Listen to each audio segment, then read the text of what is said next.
Olá pessoal, como vai vocês? Tudo bem? Tudo certinho aí? Dando sequência aos nossos conteúdos aí da última aula. Então na sequência nós temos aí estudo de unidade de potência, né? Em objetos pontiagudos, né? Então vamos lá, antes de mais nada, vamos fazer uma citaçãozinha aqui com relação ao formato desses condutores. Então, o professor fez uma citação aqui na apostila, né? Vocês vão anotar aí, por gentileza, né? Quanto mais pontiagudo a superfície que os prótons se encontram, maior o campo gravitacional, ou seja, maior a força. Então note, pessoal, que aqui não é utilizado elétrons, tá? É utilizado prótons. Então imagine que um corpo, uma superfície, né, ela seja mais pontiaguda que a outra. Então o exercício deixa muito claro isso. Então eu tenho uma superfície aqui, né, certo? Um pouquinho mais pontiaguda, né? Esse aqui é um complemento da aula anterior, onde a gente explicou as fórmulas, tudo, né? E quanto mais pontiagudo, maior a força. Mas o que é essa força? Então, quanto mais pontiaguda a superfície nos prótons que se encontram, maior será o campo gravitacional, ou seja, maior a força. A força de atração, né? Então, é muito comum, né, nós vermos aí superfícies metálicas, né, que são os para-raios, né? Esses para-raios nós temos aqui, ó, um pouco maior, né? Ele não é tão eficiente igual um para-raio um pouquinho menor aqui, mais pontiagudo. Então nesse momento aí fica um pouco mais evidente que quanto maior as superfícies, né, metálicas, e claro que fica no alto, né? Então um dos objetivos de ficar no alto é exatamente isso, né? Atrair aí as cargas e sinais contrários. Então por que é positivo, né? É bem simples de entender aí. Porque cargas opostas se atraem. Então se eu tenho durante uma chuva, né, ou seja, nuvens carregadas eletricamente, né, de conceito negativo, né, elas vão ser atraídas por superfícies que são positivas, né? Então se eu tenho uma superfície aqui metálica pontiaguda, repare que a quantidade aqui, ó, na parte mais pontiaguda, né, nesse modelo parecendo uma gota aqui, né, vai atrair muito mais os elétrons. E, consequentemente nós vamos ter aí um para-raio muito melhor, né? Então aqui tem um modelo. Então o objeto de forma irregular, né, as cargas se concentram em regiões mais estreitas, né? E nesse momento aqui nós temos aqui, ó, o poder de pontas, né, mais apropriado, né, segundo o qual as cargas se concentram em pontiagudos de condutores, né? Então a elétrica vai ter um potencial elétrico maior. Alguns modelos da nossa apostila, né, ela complementa isso aqui, ó. Quanto maior a altura de uma construção, maior a diferença de potencial. O que é essa diferença de potencial? É o nosso DDP. Tá? A diferença de potencial será o DDP. E, consequentemente, né, o que é o DDP? DDP é a nossa tensão elétrica, que equivale à força, tá? Medida em volts. Okay? Medida em volts. O formato pontiagudo de um para-raios, né, favorece o acúmulo de cargas no dispositivo e, consequentemente, aumenta a probabilidade de um raio atingir ele. Então, por isso que é um para-raio. Na realidade, ele é um para-raio, não, o nome correto, né, seria ele ia puxar o raio, né? Seria um condutor de raio, claro. Então, ele tem uma carga metálica aí de característica positiva, né? E, consequentemente, essa descarga ia ser realizada por estar uma carga completamente aí com excesso de carga positiva, ia ser atraído os negativos, ok? Bom, com o objetivo de exemplificar melhor esse assunto, né, nós vamos fazer alguns exercícios aí da própria apostila, né, exercício resolvido, para o professor poder demonstrar para vocês aí um pouquinho melhor esse conteúdo. Então, uma esfera condutora em equilíbrio eletrostático, então se está em equilíbrio a mesma quantidade de carga positiva e carga negativa, é isolada, está eletricamente com uma carga elétrica, como o próprio nome diz, né, eletrizada aí, né, Q, quantidade de carga, né. Essa é a alternativa correta. O potencial elétrico no interior da esfera é nulo, né, isso aqui nós sabemos que jamais vai ser nulo, né. O campo elétrico no interior da esfera é nulo, então a gente tem que tomar um pouco de cuidado, tá, com a interpretação. Vamos de novo, ó, uma esfera condutora em equilíbrio eletrostático, isolada, está eletrizada com uma carga Q. Então essa esfera ela é condutora, né? Está em equilíbrio eletrostático, tá? O que é esse equilíbrio? Está em mesma quantidade de carga positiva e negativa, né? Está eletrizada com uma carga Q, tá? Ação alternativa correta. Então vamos ver aí. O campo elétrico, ou seja, ao redor, né? No interior da esfera é nulo. Por quê? No interior da esfera é nulo porque essa quantidade de carga está em equilíbrio. A mesma quantidade de carga positiva é a mesma quantidade de carga negativa. Está tendo um equilíbrio eletrostático aí, ok? E no interior, tá? Ela vai estar nula. Por quê? Porque as cargas, como o próprio desenho ali anterior mostrou, vai estar na borda, né, ao redor. Então os corpos vão ser atraídos no contorno dessa esfera. Beleza?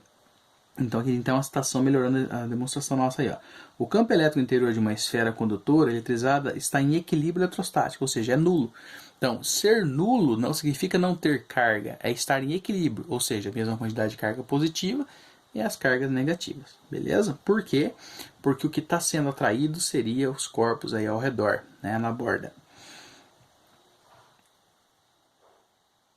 Duas irmãs que dividem o mesmo quarto de estudo combinaram de comprar duas caixas com tampas para guardarem seus pertences dentro de suas caixas, evitando assim a bagunça sobre a mesa de estudos.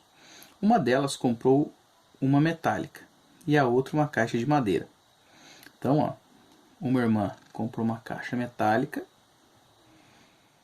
e a outra irmã uma caixa de madeira. De área e espessura laterais diferentes para facilitar a identificação. Um dia, as meninas foram estudar para a prova de física e, ao se acomodarem na mesa de estudos, guardaram seus celulares ligados dentro de uma caixa. Ou seja, cada uma colocou o seu celular na respectiva caixa, né?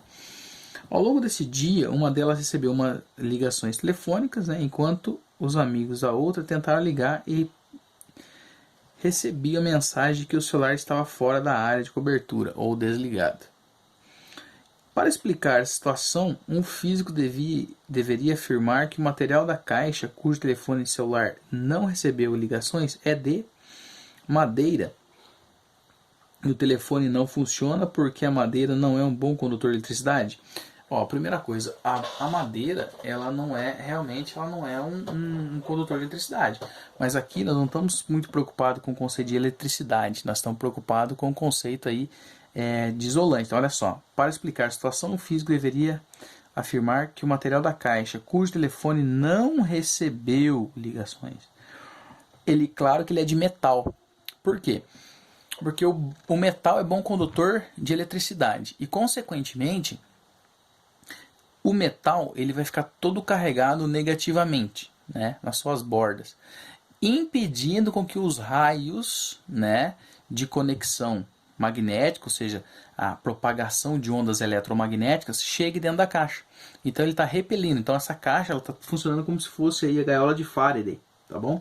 Então, ó, de metal, e o telefone não funciona devido à blindagem eletrostática que o material proporcionava, ou seja, essa blindagem eletrostática nós podemos chamar de gaiola de Faraday. Para melhorar a explicação, né, a apostila traz uma demonstração aqui, né, a caixa metálica, né, composta por uma gaiola de Faraday, ó, igual o professor comentou, né, não permitindo a existência de campo elétrico no seu interior. Então essa gaiola de Faraday significa que é o mesmo que acontece, pessoal, se você fizer um experimento, é possível você pegar uma caixinha de leite, essa leite longa vida, né, que nós compramos essa caixinha, dentro dessa caixinha, geralmente ela é revestida de alumínio, tá? E o objetivo do alumínio nada mais é do que isolar, né, para que não perda, que o leite não se estrague, etc. Mas nesse momento cria-se então uma gaiola, uma barreira, né? Então nós temos aí o leite que fica ali. Se você pegar o telefone celular seu, colocar dentro dessa caixinha de leite, você lava bem ela, tal, e seca e coloca dentro dessa caixinha. E se você ligar com outro telefone para o seu aparelho celular, você vai ver que vai cair na caixa postal. Mesmo ele estando ligado ao aparelho, cai na caixa postal. Por quê? Porque os raios eletromagnéticos, né, vão ficar na blindagem eletrostática, ou seja, ao redor. Então pensa que as cargas positivas e negativas, né, vão ficar ao redor da caixinha de leite, impedindo aí a absorção e consequentemente o recebimento da ligação, né, por constante eletrostática. Beleza? 3. Considere as afirmativas a seguir.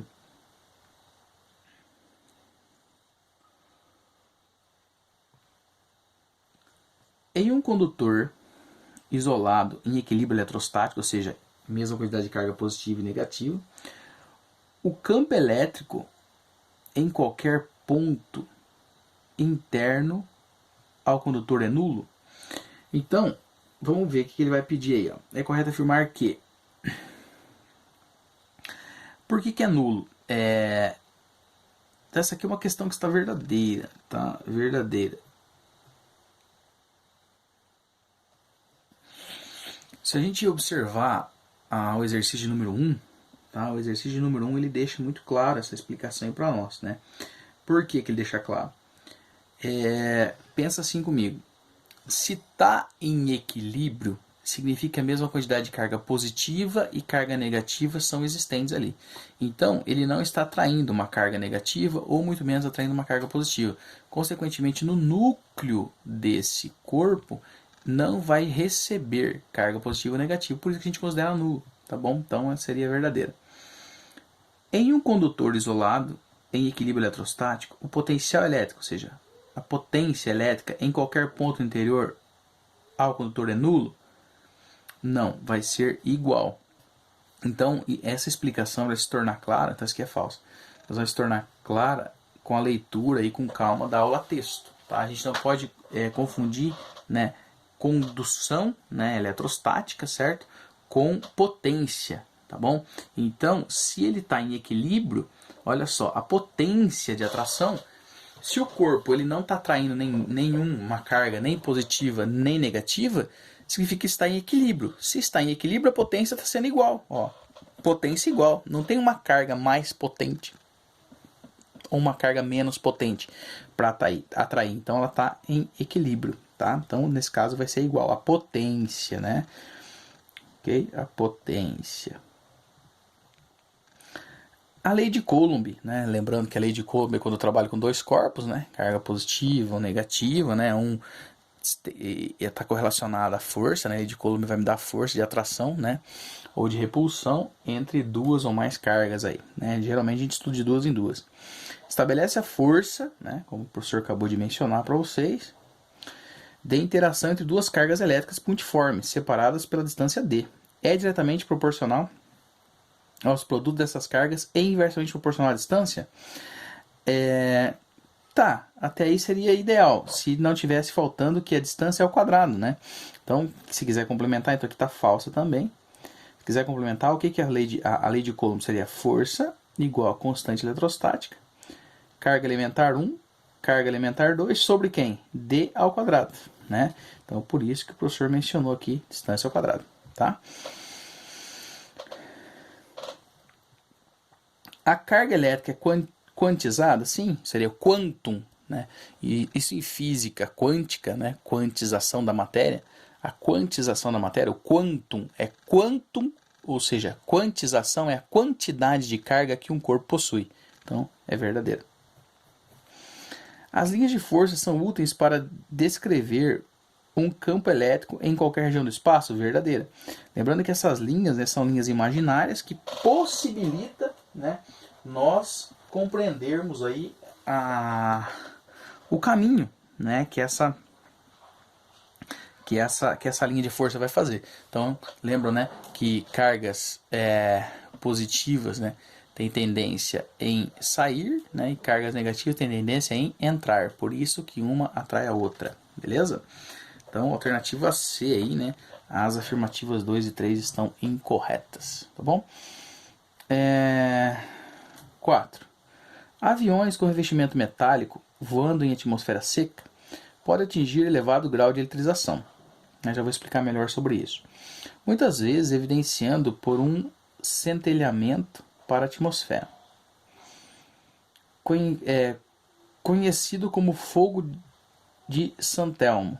Nessa circunstância, é correto afirmar que... Então vamos compreender essa explicação. É muito comum você ver algumas pessoas falando assim, nossa, hoje eu estava levando choque aí no carro, né? Tem gente que leva choque no carro. Que jeito que leva choque no carro? Você rela na lata e você sente um choque, né? Que vai repelir, né? Como é que isso funciona? Imagine que o dia está seco, né? Geralmente quando a umidade relativa do ar está baixa, então num período de seca em onde que não está chovendo, né? O carro geralmente ele é feito por partes metálicas, né? O metal é bom condutor de eletricidade. Então você está viajando aí ou andando na rua com seu carro, né? Seu carro está sendo atritado, ou seja, esfregando a lata aí na atmosfera. E consequentemente todas as cargas negativas vão estar grudadas, ou seja, na parte aí do veículo, né? Como se o veículo estivesse funcionando como se fosse uma gaiola de Faraday, tá bom? E aí, vários conceitos a gente pode demonstrar, por exemplo, se cair um raio, né, nesse veículo, tá? Você teoricamente não vai sofrer algum dano se estiver dentro dele, porque teoricamente os raios vão ser escoados ao redor da lataria do carro, né? Como se fosse a gaiola de Faraday ou a caixinha de leite, como o professor comentou, e vai ser escoado, claro, pelos pneus como fio neutralizador, né? Mas isso aí a gente pode explicar para vocês depois, em um outro momento, com maior paciência. Por que você toma choque? Porque você geralmente está dentro do veículo e se o banco do carro for um banco de pano, durante você estar caminhando, aí, andando com o veículo está em movimento. Então esse movimento vai fazer com que você também se movimente e, consequentemente, toda a carga negativa que está no banco do veículo vai ser escoada para você. Porque o banco é pano, né, e ele vai escoar as cargas negativas. Então pensa com o professor. O veículo está carregado negativamente e você também está carregado negativamente. Nesse momento vai acontecer o quê? Vai acontecer... Os corpos vão ser repelidos, né? Então quando você descer, antes de você colocar o pé no chão, né, como se fosse um aterramento, você encosta o dedo na lata e você vai ter um choque. Por quê? Polos de sinais iguais se repelem. Beleza? Então seria essa característica. O mesmo acontece com o avião. Então o avião está sobrevoando aí uma alta altitude, né, e consequentemente todas as cargas negativas estão sendo escoadas pelo avião, né, e ele ficando carregado negativamente. Então se tiver uma pequena faísca aí, é perigoso criar-se um pequeno incêndio, mas automaticamente ele pode se apagar devido à velocidade de propagação aí, nem temos o estupim para pegar fogo no veículo, né? Mas nessa circunstância é correto afirmar que a eletrização do revestimento dá-se por indução? Claro que não, vai ser por contato, né? Então, indução, né, quando somente eu aproximo, né, um corpo do outro. Isso é indução. Então, quando a lata do veículo, ou seja, a fuselagem é de metal, né, então está tendo contato e atrito, né, com o ar atmosférico. Então é falso aí. 2. O campo elétrico no interior do avião causado pela eletrização do revestimento é nula? Com certeza, né? Ninguém toma choque, ninguém sente faísca, né? Então, com certeza. Por quê? Porque o avião ele vai ser como se fosse a gaiola de Faraday também. Beleza? A eletrização pode ser evitada se o avião fosse revestido com material isolante? Não tem como ela ser evitada, porque não tem um material isolante 100%, né? Então, de qualquer forma, a fuselagem, né, do avião e ficaria carregado. Dependendo do material, o isolante, por exemplo, madeira, eu não ia conseguir fazer um avião de madeira, entendeu? Então eu ia ter que utilizar uma liga metálica. E toda liga metálica, com certeza, tem atração de processo de eletrização, beleza? O centelho, seria a faísca, né? Ocorre preferencialmente nas partes pontiagudas do avião, né? Com certeza. Tá? Por que nas partes pontiagudas? Se o avião está carregado negativamente, nas partes pontiagudas é exatamente onde está atraindo mais, como se fosse um para-raio. Então, com certeza, resposta correta. O revestimento metálico não é uma superfície equipotencial, pois se fosse, não haveria centelhamento. Está errado, pessoal, porque o centelhamento, né, que é essa faísca, ela ocorre não é por causa de uma superfície equipotencial. Lembra o que é a superfície equipotencial? Seria estar na mesma camada de valência, né? Então não é a camada de valência, ou seja, a camada que está a carga que influencia nessa superfície equipotencial, e sim a carga que está carregada a fuselagem do avião, entendeu? Então por esta razão está errado, o correto é porque depende da carga que o avião está carregado, beleza? 2 pontos quaisquer no interior de um avião estão ao mesmo potencial, desde que não haja outras fontes de campo elétrico. Com certeza, né? Se você confirmou para mim que a 8 aí, desculpa, que a 2 era verdadeira, completo da 32. Ou seja, se esse avião, no interior dele, ele está em equilíbrio, né? Se o potencial elétrico está em equilíbrio, significa que todos os corpos que estão dentro dele estão protegidos, independente de quem seja. Tá? Então, verdadeiro. Então, resposta aí a 2, a 8 e a 32, dando 42, né, de resposta. Beleza? Isso. 5. Considere a seguinte experiência. Um cientista construiu uma grande gaiola metálica, isolou-se com a terra e entrou nela. Seu ajudante, então, eletrizou a gaiola, transferindo-o para a carga. Pode-se afirmar que o cientista nada sofreu, pois o potencial da gaiola era menor do que o do seu corpo? Claro que não, porque não falou um valor. Como é que eu vou confirmar uma coisa que não tem valor? Né? Então, quando você faz o aterramento, ó, de novo, ó, considere o seguinte experimento. Um cientista construiu uma grande gaiola metálica, né? Isolou-a da terra. Então, se ele isolou da terra, ele tirou o aterramento. Então, ela pode ficar carregada negativamente. Beleza. Aquele experimento, por exemplo, do Van der Graaf, lá, que tem aquela esfera metálica, tá? E entrou nela. Seu ajudante, então, eletrizou a gaiola, transferindo-lhe grande carga. Então, com certeza, ele vai sentir alguma coisa. O cientista nada sofreu, pois o potencial de seu corpo era o mesmo que o da gaiola. Vamos tentar vivenciar isso. Se o meu corpo ele é dependente da gaiola, então entenda, eu não tenho aterramento. Então essa gaiola é como se aqui fosse a terra, como se a gaiola não estivesse encostando na terra aqui, como se ela estivesse elevada, entendeu? Então, toda carga positiva ou negativa que esteja carregada aqui está ao redor da gaiola, ou seja, gaiola de Faraday, né? E o cientista lá dentro. Como ele é um corpo dependente daquela gaiola, se aquela gaiola está tendo cargas elétricas, por exemplo, está carregado negativamente, o corpo do cientista também, porque o cientista faz de conta que aqui é a gaiola e o cientista está em pé. Então as cargas passam por ali e vão para o cientista. Então está carregado negativamente também. Perfeito.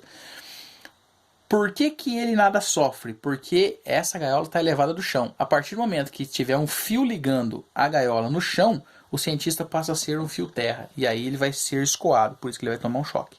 Beleza? A situação, ó, descreve uma gaiola de Faraday de novo, né? Nela a pessoa nada sofre porque o potencial dessa pessoa no interior da gaiola são iguais. Então, como o professor comentou aí em outros momentos, ok? Muito bem. Vamos fazer mais um exercício aí, né? Vai ser agora de cálculo, para não ficar muito extenso aí. Uma esfera condutora de eletricidade apresenta 10 centímetros de diâmetro. Então, seria aí, né, o comprimento dela, 10 centímetros, metade seria o raio, né? E está uniformemente eletrizado com uma carga de, seria o que, né? 5 microcoulomb. Lembrando que 5 seria o que? 10 a menos 6, ok? Se essa esfera se encontra em equilíbrio eletrostático, isolada de outros corpos eletrizados, calcule. Dada a constante eletrostática no interior, né, que seria 9 vezes 10 a nona, forneceu no problema aí, né? Muito bem. Então, quer que calcule aí 5 coisas. Então, letra A, o potencial elétrico no interior da esfera, o campo elétrico no interior da esfera, o potencial elétrico na superfície da esfera, né? O campo elétrico na superfície da esfera e o campo elétrico em um ponto externo à esfera, 10 centímetros. Muito bem, então vamos para cada passo a passo aí na nossa apostila. Primeiro, o potencial elétrico no interior da esfera. Então, lembrando que quem tiver dificuldade retorna lá na aula anterior, né? Para ver as fórmulas, né? Então, nós vamos ter aí, ó, potencial elétrico, lembrando que é V, né? V de volts, né? É a constante que multiplica a quantidade de carga sobre a distância. Constante eletrostática, foi dado no problema, 9 vezes 10 a nona, que multiplica carga, que foi dado lá em cima, ó, 5 microcoulomb, 10 a menos 6, né? Sobre a distância, né? Então, a distância aí, 10 centímetros, só que não se esqueça, a distância é o raio, né? Então, é sabido que o raio é 5. Então, 5 dividido por 100, né? Seria 0,05, então 10 a menos 2. Fazendo as continhas aí básicas, nós temos esse valor de 9 vezes 10 a quinta volts. O potencial elétrico no interior da esfera. Então é sabido que no campo elétrico no interior da esfera, ele é o quê? Nulo. Gaiola de Faraday. Todo a carga elétrica, o potencial elétrico, ele fica ao redor da esfera.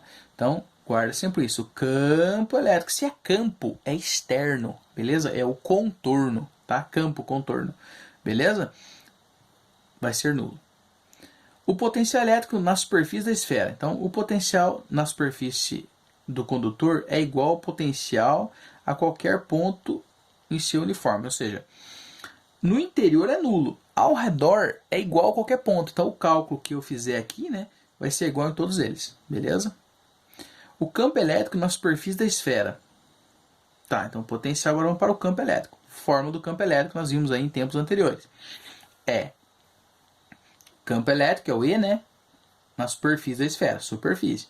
Constante eletrostática, unidade de carga, dobro do raio. Seria o quê? Diâmetro aqui. Beleza? Então, 9 vezes 10 a nona, né? Nossa constante eletrostática. A carga 5 vezes 10 a menos 6. 2 vezes o quê? O 5 vezes 10 a menos 2. A ao quadrado. Ou pode pegar o próprio valor lá, né? De 0,1 ao quadrado. Aí. Fazendo as continhas, vamos chegar a 9 vezes 10 a sexta. E o campo elétrico em um ponto externo à superfície. Então, como se ele tivesse 10 centímetros aí. Converte o 10, né? Vai dar 0,1, tá? Ao quadrado. E vamos fazer as continhas aí, chegando 9 vezes 10 a nona, que multiplica 5 vezes 10 a menos 6 sobre 10 menos 1 ao quadrado. Entenda, se o exercício deixou que ele está 10 centímetros aqui, ó, eu não estou calculando agora o raio da esfera, estou calculando a distância externa, beleza? Então, toma muito cuidado aí com esse exercício, ok?